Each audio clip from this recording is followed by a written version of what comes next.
Welcome everybody to another edition of the Gridiron Football Week Top Player of the Week, and this is week number 9. I'm Jace and LeJeune alongside Tyler Barros and Tyler.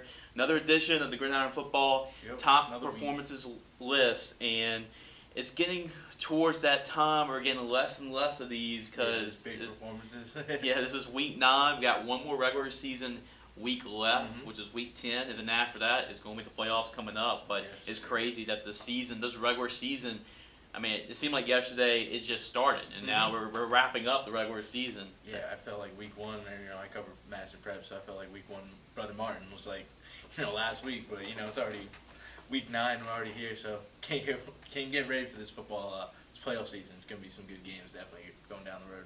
Well, I'm so excited for it because at the end of next week, you're going to be seeing the playoff brackets coming up. So we get to see who plays who, and who's the number 1 seed, what the road goes through the dome, and all of that. But it's going to be an opportunity your final opportunity to move up a spot or move up a couple of spots and try see where you're at before playoff time comes. So it's that final week, your final chance for a lot of these teams to solidify their spot, and other ones just to get in the first place. Some of them are like at the last spot in, and right at that bubble. So this is really their last opportunity, and a lot of teams, this is really their last opportunity to be on the Gridiron Football Player of the Week, because we're going to still continue to do this throughout the playoffs, but of course there's going to be less and less teams each week, so take advantage of it. There's another one more week after this to nominate your player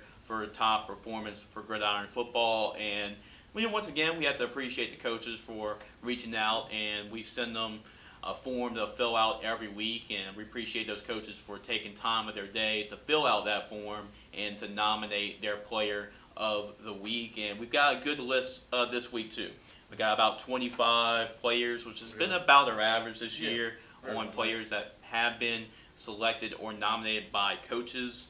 And just going up throughout the whole list, this year's been really about the running game, and we talked a lot about it, Tyler, about the running backs this year, and when's the quarterback going to get some love? But I think this is one of those weeks where we get to highlight some of the signal callers this week. So at this point, it's pretty much the really good players that have really solidified what they can really do. And we actually get to go to our honorable mentions list and mention the guys that were honorable mentions. Just missed the cut this week. We decided to nominate 10, so top 10. I know we've been doing a top 15, but this week we just cut down a little bit to 10. But these were the players that were just outside that top 10, but were honorable mentions. 2 of them were from Avoyles High School, and actually going to be one of 2 or 3, because there's a third one that's going to be in the top 10. It's a little spoiled for you. And all of them are running backs. So first one, the Avoyles junior running back, Gridiron Sampson, who was actually the player of the week 1 week for Avoyles High School, had 14 carries for 132 yards and a touchdown, plus a 2-point conversion. And he also had a 63-yard touchdown catch, counting for 16 points in the 68-45 win over Rose Pond. There were a lot of points being scored. Another week of that. I know last week with Benton and a couple of the teams getting into that 70-point range.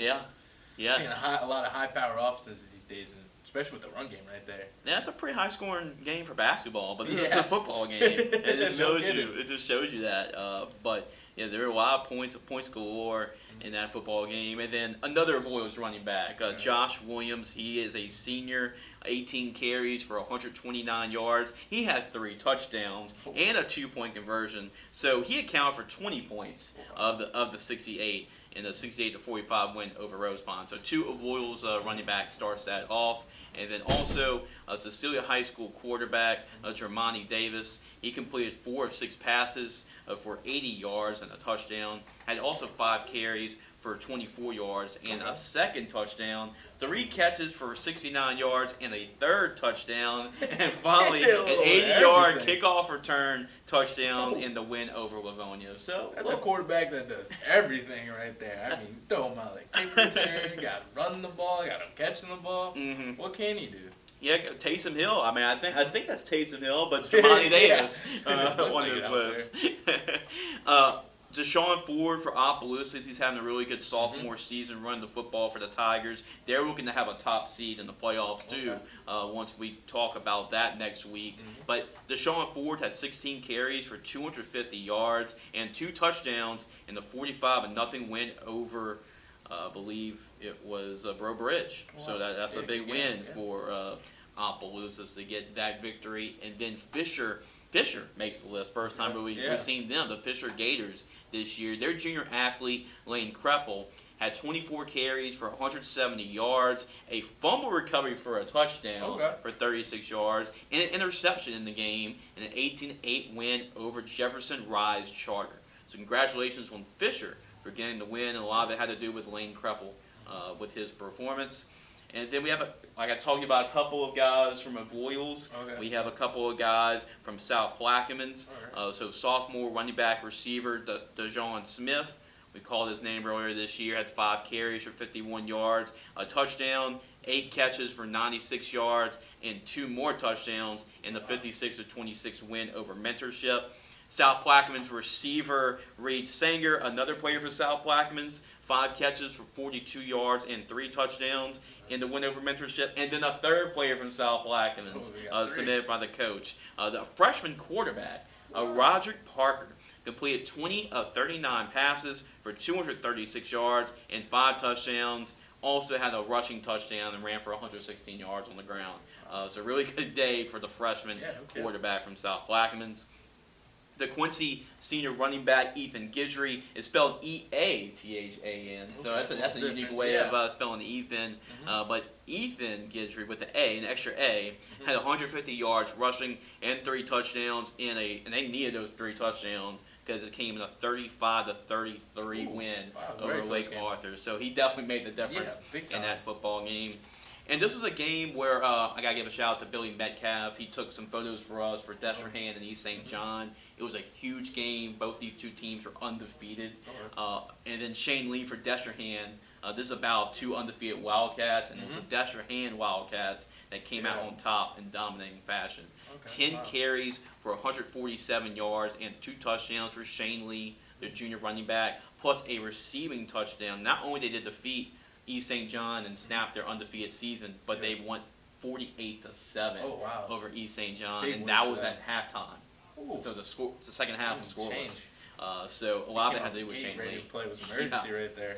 Yeah, Destrehan, that was a statement win if there was one this past week. And then wrapping up, Thibodaux High School senior running back DeMarcus Singleton had 13 carries for 208 yards and 3 touchdowns in the 47-28 win over Terrebonne. Eunice High School receiver Tylen Cooper, I think you've heard that name before. 5 catches for 85 yards and 2 touchdowns on offense. Had 3 tackles on defense in the 38-33 win over Leesville. Archbishop Hannon, these last 2 you've heard. Archbishop Hannon High School running back with Josh Alonzo, a senior, 15 carries for 101 yards and 2 touchdowns. In the 40, came in a loss to Lakeshore, but another good performance on the ground for Josh Alonzo. And then our last one, David Kinsey from Archbishop Shaw. I think he had, I think this was a pretty laid-back performance for him. Touched the ball 3 times, scored touchdowns on all 3 times he touched the ball, and that was the game. It's like, you just have to see. That's all you have to do. You score 3 touchdowns on 3 touches. Just go give yourself a water break and just chill out. Eat a hot dog, do something because you're pretty much finished for the night after you scored 3 touchdowns on 3 touches in a 48-6 win over Higgins. Now those are just the honorable mentions. Pretty strong group of honorable mentions. It just shows you how tough really our top 10 really is going to be.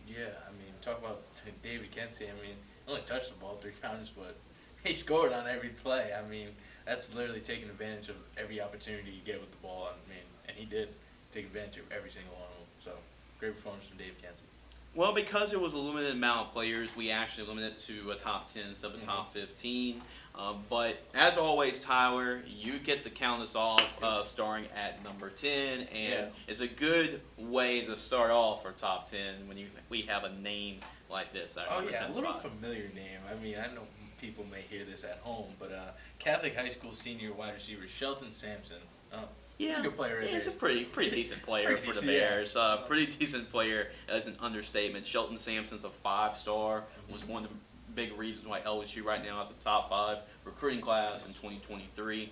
And he's also the Bears' all-time leading receiver. And of course, when you're that big, that fast, I mean, you're going to be setting some records at Catholic High. He really balled out, and actually Will Lanphier covered this game. He saw a lot of Shelton Sampson against Scotlandville.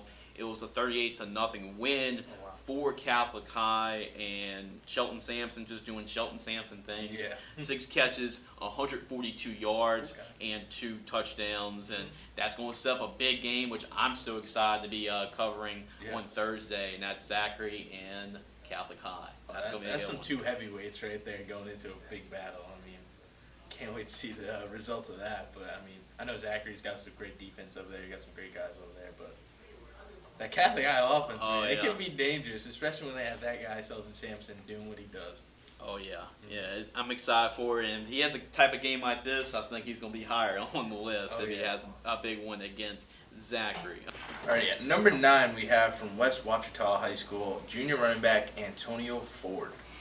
Well, he was the bell cow for West Ouachita in their win over Pineville, 41-7, and that was a much-needed win for West Ouachita. Got them to a 5-4, so it got them over 500, and they needed a performance from their junior running back, Antonio Ford, who had 27 carries, 266 yards, and 3 touchdowns. I mean, he was really the main guy. When they needed a big play, that they just gave the ball to Antonio Ford that game. So he was the guy. Yep, just feed the rock to him. Feed the beast. Feed the beast. Let him let loose. And then we go back to the passing game after number 9. Yeah, back to the passing game. At number 8, we have from St. Thomas More wide receiver Christian McNeese. Yeah, Christian McNeese. Like McNeese State. So McNeese is actually one of the best receivers in the program's history, and St. Thomas More has been always known for throwing the football all over the yard. And I know Jack Desch most recently was a great player at St. Thomas More, and Christian McNeese is another great player. He's actually in the top 10 in the program's history in receiving, and I know he's got a couple of Division I offers too. I think Army and UL have offered him too. So he's a really good football player, and they need a big performance from their top receiver this year, and he did. They played the defending Class 4A state champion Westgate Tigers, and he played really well. He had 7 catches, 172 yards, and 3 touchdowns playing against a really good secondary at Westgate, and it was a much-needed win for them. 8-1. They're looking really good right now in district play. The only loss coming against Catholic High, and that was a statement win, 42-34 over Westgate. And a lot of it had to do with their senior receiver. Whenever they need a big play, and they knew who to get the football to. Yep. Alrighty, going to number 7 from Southside High School, we have running back Cameron Butte. Yeah, I don't think any relation to Keisha. That question. I don't think any relation to Keisha. Might be distant. Who knows? But Southside is having a great year this year. In fact, they clinched their first district championship, and they've earned it because also in that district they defeated Karen Crow and then defeated Acadiana. So 2 really good football teams that they beat in district. So they've earned that district championship, and the player that helped them clinch that district championship in a win over Lafayette High School was their senior running back Cameron Butte, who you just mentioned. Had 34 carries, 201 yards, and 3 touchdowns. So 2 in the last 3 picks were 200-yard, 3 touchdown performances, and count for 3 touchdowns of the 5 in the 38-19 win over Lafayette. And that was not only the stats, but the fact that he helped his team clinch a district championship, the first in the school's history, makes that even more special for Cameron Butte. And going to number 6 from Beekman Charter High School, we have senior quarterback Franklin Hyde.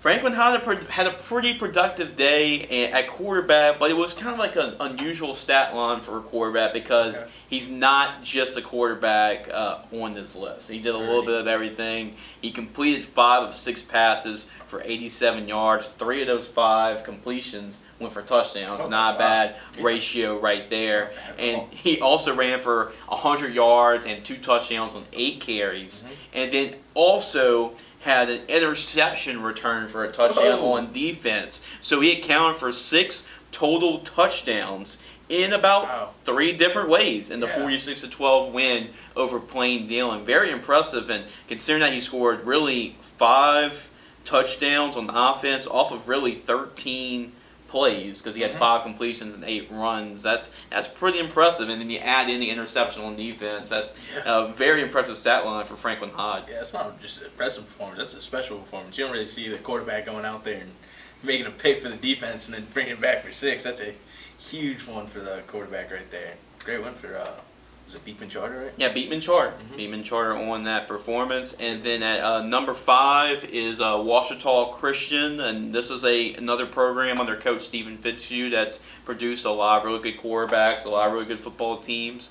In fact, Hunter Herring is at ULL right now, and the guy replacing him this year, in the last 2 years, he's been the quarterback. The last 2 seasons has been Landon Graves. He's had a great career with the Eagles. He led the team to a state championship last year. And then this year, he just came over 5,000 yards in passing this season. And in that same game, which he had his big-time performance. So he completed 17 of 22 passes for 324 yards and 4 touchdowns, while also having 2 carries for 26 yards and another score as well. So 5 touchdown performance, and he also got 5,000 yards passing in the same, clinched that in the same game. So a good performance for Landon Graves, and I know that was a performance that probably meant a lot to him. Yeah, no kidding. I mean, we've seen a lot of the quarterbacks on these lists, so it's great seeing, this passing game kind of getting out there and flourishing, other than the run game, which we've seen a lot of run-heavy offenses, use their star running backs and, highlight and, definitely take over these lists. But it's great to see another quarterback on here for sure. And number 4, we go to really back to the local area, in the Baton Rouge area, and another really good football player that's going to play Division I football. Tell us a little bit about who number 4 is. Yes, at number 4 we have from Parkview Baptist, senior linebacker Micah Johnson. Yeah, he's like a one-man wrecking crew for Parkview Baptist. Parkview Baptist is having a really good season, and a lot of it really has to do with Micah Johnson and what he does on the football field. He's got a couple, I believe he's got 6 or 7 Division I offers right now. Right. So he's a really good football player, plays tight end, plays a linebacker. He kind of plays wherever they really need him to play.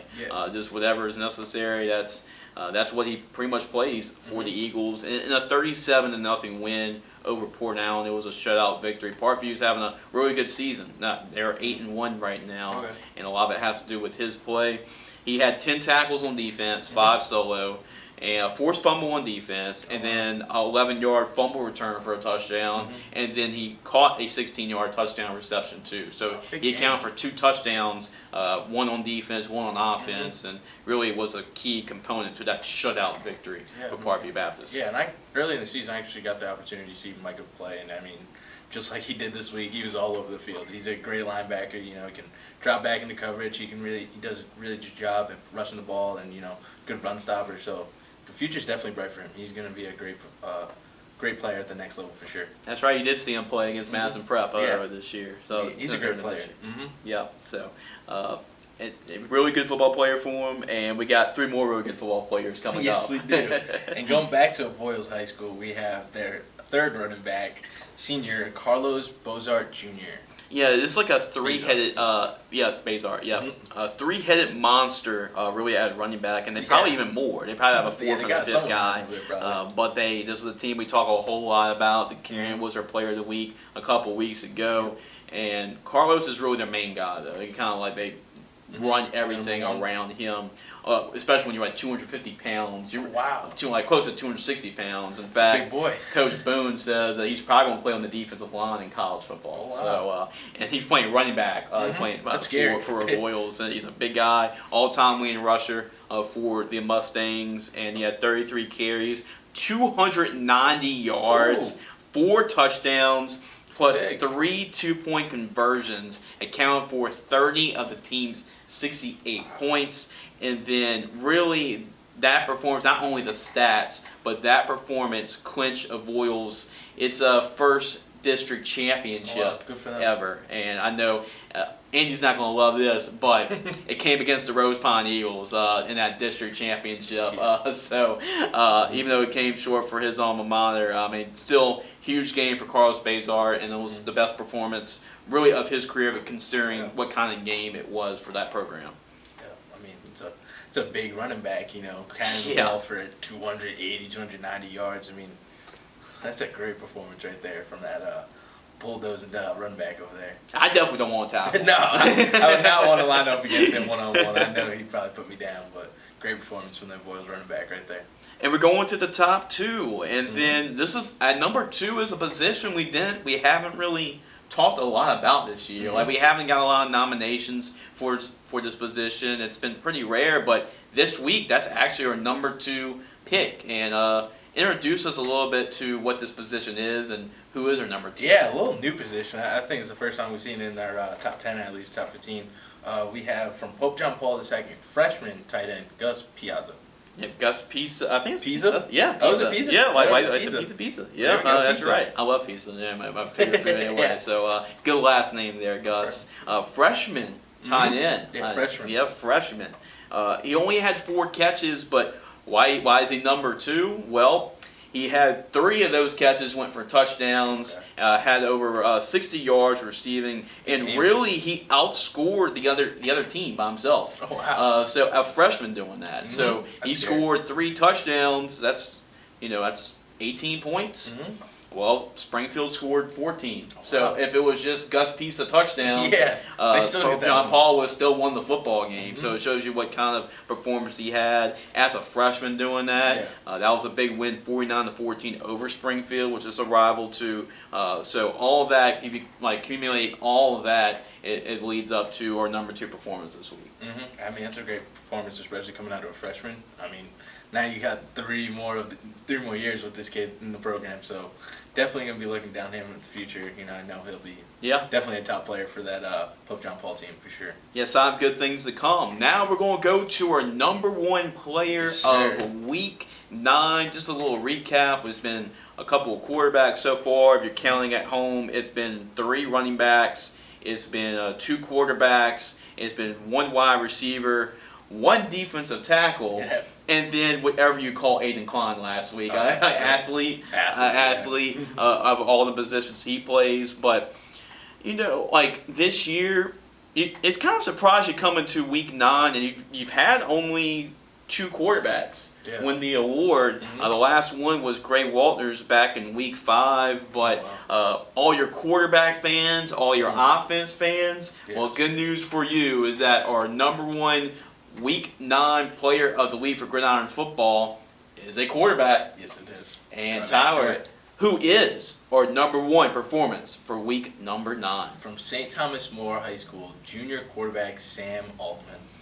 Yeah, Sam Altmann has some pretty big shoes to fill. Pretty big. And some guy named Walker Howard, who's I think I might have heard that name. if you follow the LSU Tigers, a quarterback for the Tigers, and won a state championship for St. Thomas More, was a great player. But that's the thing about St. Thomas More. I mean, Jim Hightower is not the second winningest head football coach in Louisiana high school history for nothing. So it's not like he just had this once in a generation quarterback come in and say, oh, what do we do now? I mean, they just continue to produce all these great quarterbacks, and Sam Altman's another one. He's a junior, and they were actually running a 2 quarterback system at St. Thomas More, him and Will Taylor at quarterback. But they've done a lot of that too over the years at St. Thomas More. And Sam Altmann really was the guy, though, this past week. In a big 42-34 win I talked about earlier, but we mentioned Christian McNeese on the list earlier. That connection with those 2 guys has been pretty good. Almost kind of like Howard and Besh when they connected back at St. Thomas More. Connection right there. So that quarterback receiver connection has always been good for the Cougars. 20 of 32 completions is Sam Altmann. He threw for 389 yards and 5 touchdowns, no interception. But I think there's a caveat, especially if you're Coach Hightower and Coach Savoy and that group. They definitely don't want their quarterback to turn the football over. And you do that against a really good secondary at Westgate, the defending 4A champions. Was a statement win for St. Thomas More, and the guy that led the way was his junior quarterback, Sam Altmann. So congratulations, Sam. You are our Week 9 Gridiron Football Player of the Week. So we finally get back to have a quarterback first time since Week 5. And Tyler, what's your reaction for Sam being our #1 Player of the Week for Week 9? It's good to finally get back to that quarterback. I know the quarterback's supposed to be, the one in the position who runs the offense out there, but I feel like we've gotten a lot of running backs out here in this run-heavy kind of offenses. But yeah, it's great to see another quarterback out there doing his job. I mean, it's another quarterback we haven't seen, more run the ball than throw the ball. So, quarterback does a really good job in the passing game. So yeah, congrats for Sam Altmann on that one. Well, trust me, St. Thomas More, they will throw. They will definitely throw the football. They're not trying to do that at all. Shane Savoy and Jim Hightower, all those guys do a great job with the Cougars, and they're as tough as anybody, especially going up against the pass.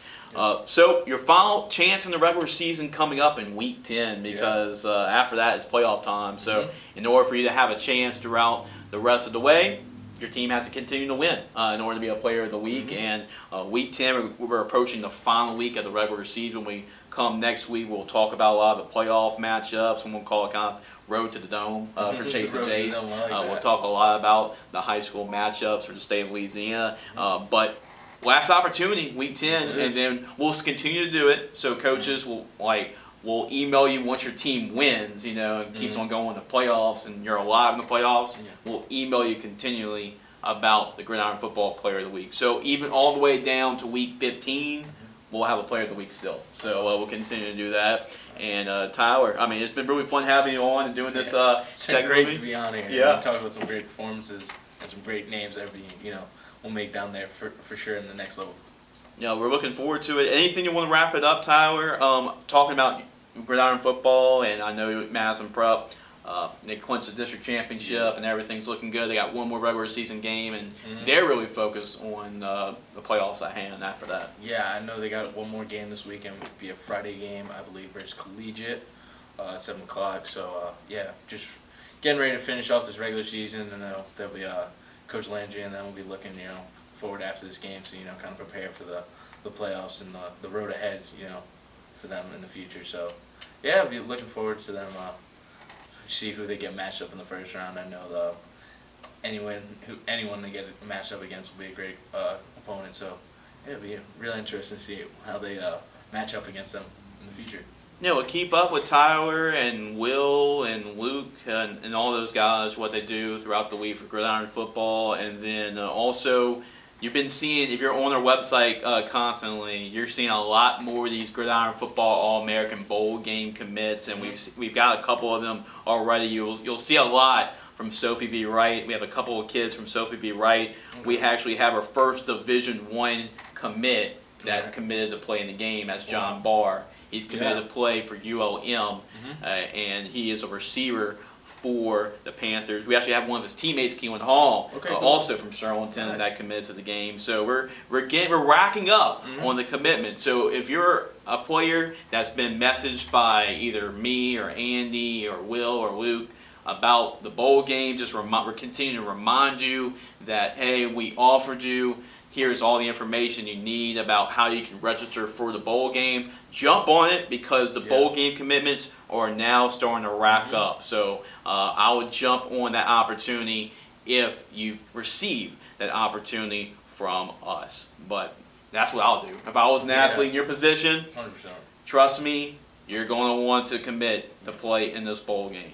And I'm super excited to be a part of it too. It should be a fun time at the end of December down in Orange Beach, Alabama.